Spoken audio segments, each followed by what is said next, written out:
Hello everyone and welcome back to another Cubase tutorial. So today we are going to talk about how to keep your projects organized.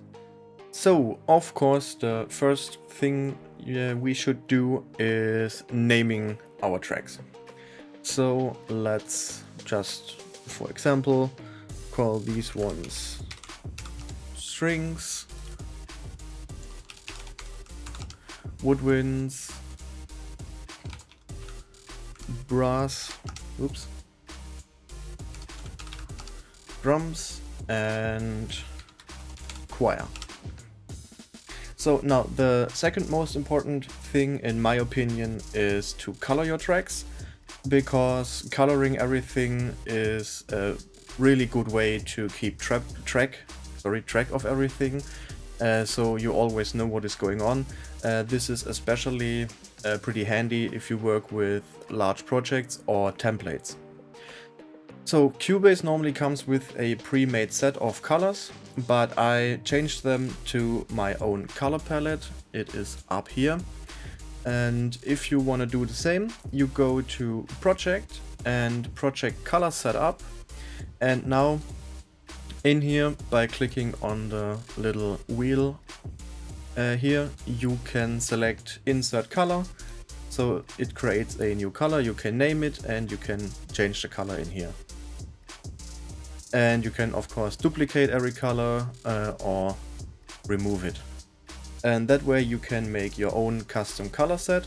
As you can see here, I made a lot of colors, so for different vocal and choir stuff, strings, woodwinds, brass, and so on.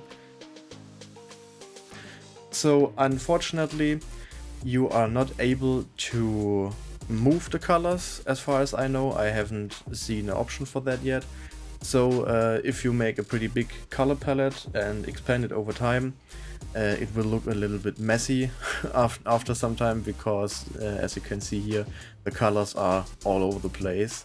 So with the standard orchestral stuff, I started with a bit of a sorting it by color, but then it just went everything out of the window. But that's not as much of a problem, because you will get used to it, and up here in this overview it looks way simpler than in the large list.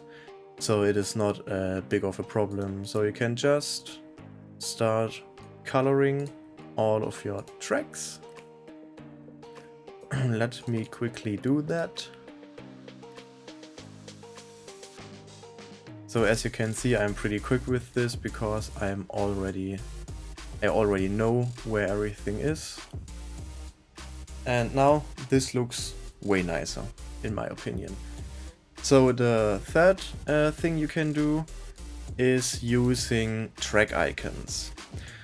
As far as I know, this is not an option in all DAWs, but for Cubase, and I think definitely Logic has it.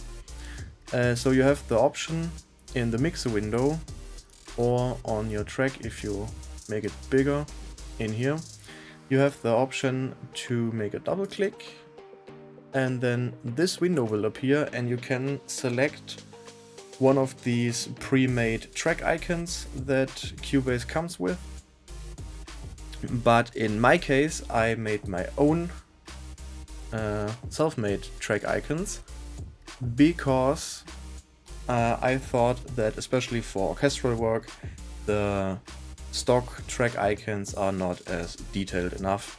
So I'm still in the making, I haven't finished everything, I'm pretty much done with the standard orchestral palette. And if you're interested in the icons, by the way, there is a link down below in the video description to my Gumroad store where you can buy all of these. And yeah, so let's just set this up. So now after everything is set up, as you can see, this looks pretty nice. So unfortunately I haven't had the time to make a drum ensemble or a choir ensemble icon, so these are missing at the moment. But as I said, I have the full standard orchestral range, and to quickly show you how this all comes in place, I will quickly load my template and show you how all of this works with a very large amount of different tracks.